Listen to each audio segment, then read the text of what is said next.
Aujourd'hui, je te raconte le petit chaperon rouge. Il était une fois une petite fille de village, la plus jolie qu'on eût su voir. Sa mère en était folle et sa mère grand plus folle encore.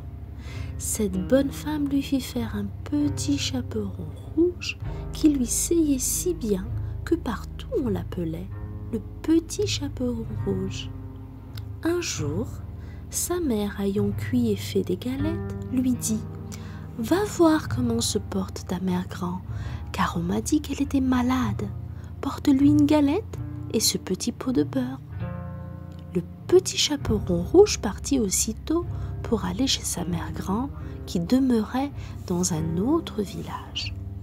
En passant dans un bois, elle rencontra Compère le loup, qui eut bien envie de la manger, mais il n'osa, à cause de quelques bûcherons qui étaient dans la forêt. Il lui demanda où elle allait.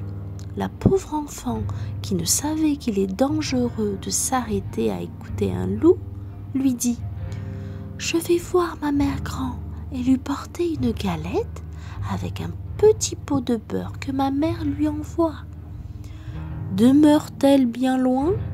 lui fit le loup. « Oh oui, dit le petit chaperon rouge, c'est par-delà le moulin que vous voyez tout là-bas, à la première maison du village. »« Eh bien, dit le loup, je veux l'aller voir aussi. Je m'y en vais par ce chemin ici, et toi par ce chemin-là, et nous verrons qui plutôt y sera. » Le loup se mit à courir de toute sa force par le chemin qui était le plus court, et la petite fille s'en alla par le chemin le plus long, s'amusant à cueillir des noisettes, à courir après des papillons et à faire des bouquets de petites fleurs qu'elle rencontrait. Le loup ne fut pas longtemps arrivé à la maison de la mère grand.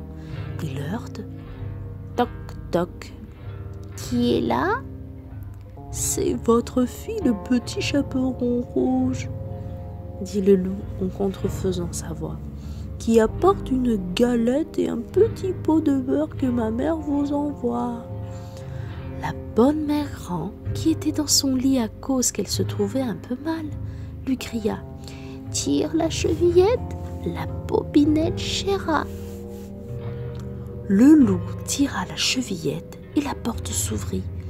Il se jeta sur la bonne femme et la dévora en moins de rien, car il y avait plus de 3 jours qu'il l'avait mangée. Ensuite, il ferma la porte et s'alla coucher dans le lit de la mère grand, en attendant le petit chaperon rouge qui, quelque temps après, vint heurter à la porte. Toc toc, qui est là?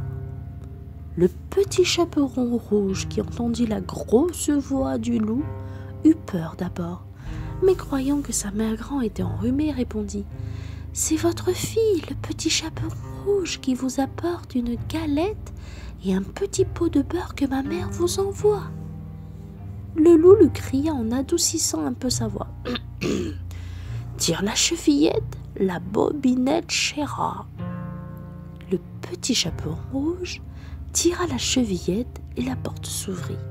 Le loup, la voyant entrer, lui dit en se cachant dans le lit sous la couverture « Mets la galette et le petit pot de beurre sur la huche et viens te coucher avec moi. » Le petit chaperon rouge se déshabille et va se mettre dans le lit, où elle fut bien étonnée de voir comment sa mère grand était faite en son déshabillé. Elle lui dit « Ma mère grand, que vous avez de grands bras !»« C'est pour mieux t'embrasser, ma fille. »« Ma mère grand, que vous avez fait de grandes jambes !»« C'est pour mieux courir, mon enfant. »« Ma mère grand, que vous avez de grandes oreilles !»« C'est pour mieux écouter, mon enfant. »« Ma mère grand, que vous avez de grands yeux !»« C'est pour mieux voir, mon enfant. »« Ma mère grand, que vous avez de grandes dents !»« C'est pour mieux te manger. » Et en disant ces mots, ce méchant loup se jeta sur le petit chaperon rouge et la mangea. Abonne-toi pour ne pas rater de nouvelles histoires et à demain.